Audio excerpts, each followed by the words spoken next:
এই প্রজেক্টগুলি করতে পেরেছি। আমি জানি পৃথিবীতে একটা সত্য খালেদ ভাই, আর কোনো সত্য নাই। দ্যাট ইজ আপনাকে এবং আমাকে সবাইকে চলে যেতে হবে।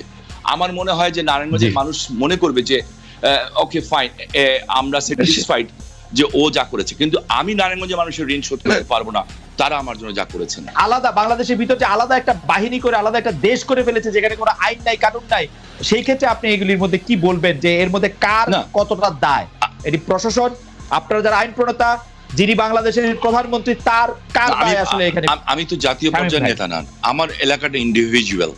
হ্যাঁ, আমি আমার এলাকাতে যেমন আল্লাহর রহমতে বলতে পারি যে গতকাল রাত্রে আমার এসপি সাহেবের সাথে কথা হলো যে আমাদের এলাকার অবস্থা কি। শাহিন ভাই, আপনাদের 350 জন এমপিদের মধ্যে আমি নাম বলবো না, সংখ্যা বলবো না, কিন্তু অনেক এমপি দল বেঁধে গিয়ে এসপির রুমে বসে আছেন, সেরকম সিনও কিন্তু আমি অনেকবার দেখেছি। তদবিরের পর তদবির করছেন এসপি